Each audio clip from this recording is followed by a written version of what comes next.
The price of a mobile phone first successively decrease by 5%, 2% and after that price increase by successively 10% and 20% respectively. What is the final change in the price of the phone. देखो एक बार हमें कमी वाला निकाल लेते हैं, यानी कि जो डिक्रीज हो रहा है परसेंट कमी, उसका हम सक्सेसिव निकाल लेंगे। X plus y plus x y बटे में 100 तो जाएगा 5 प्लस 2 7 प्लस का 1 बटे 10, यानी हो जाएगा कितना आपका 7.1% का ये डिक्रीज हो रहा है ओवरऑल। सेकेंड केस में क्या हो जाएगा, 10% और 20% का 2 क्रमिक वृद्धि हो रही है, यानी कि एक्चुअल वृद्धि कितनी हो जाएगी 20 प्लस 10 30 प्लस का ये 2 कितना हो जाएगा 32% का। अब देखो एक इंक्रीज हो रहा है एक डिक्रीज हो रहा है, यानी कि जो इंक्रीज हो रहा है वो प्लस वाला होगा। अब ओवरऑल इंक्रीज हम निकाल लेते हैं परसेंट परिवर्तन, ठीक है। तो 32% इंक्रीज हो रहा है, यहाँ पर मैं ऊपर प्लस दे रहा हूँ, और 7% इंक्रीज दे रहा है, या फिर मैं यहाँ पर प्लस दे देता हूँ, प्लस देना है नहीं देना कोई बात नहीं, ठीक है। प्लस का ये हो जाएगा 7.1%, यानी कि माइनस का 7.1 हो जाएगा, क्यों, क्योंकि डिक्रीज हो रहा है, ठीक है भाई, ये हो रहा है डिक्रीज हो रहा है।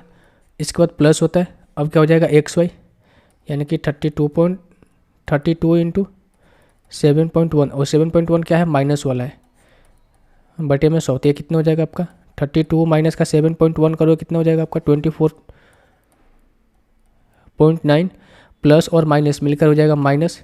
अगर मैं इसको काटूँ 4 × 32, 4 से कटेगा कितना 25 बार में, यानी कितना हो जाएगा आपका 8 कम और 8 8 7 56 बटे 25 इंटू 0, ठीक है। पॉइंट है, पॉइंट हटाएंगे तो नीचे 0 आ जाएगा 250।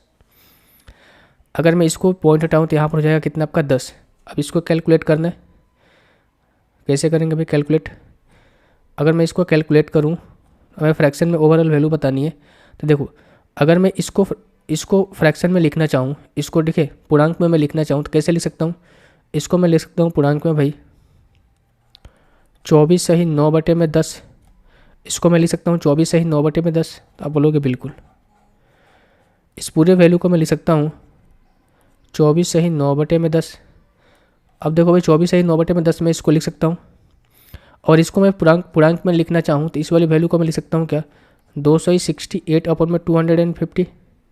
अब लोगे बिल्कुल, देखो 24 माइनस 2 करोगे कितना हो जाएगा 22 हो जाएगा, ठीक है। तो 22 वाला आएगा, 1 और 2 तो हो नहीं सकते हैं कभी भी।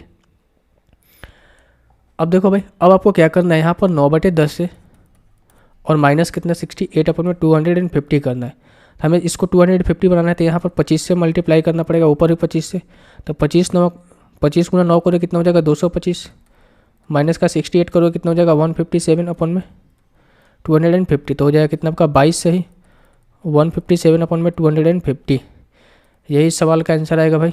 ऑप्शन यहाँ पर गलत दे रखा है इन्होंने, ठीक है, ऑप्शन यहाँ पर गलत दे रखा है, तो किसी एक ऑप्शन का बना लो। ऑप्शन इसको अगर बनाओगे तो 22 सही 157 बटे में 250, ठीक है, ये इस क्वेश्चन का आंसर रहेगा। तो मुझे उम्मीद है ये क्वेश्चन आपको समझ में आ गया होगा।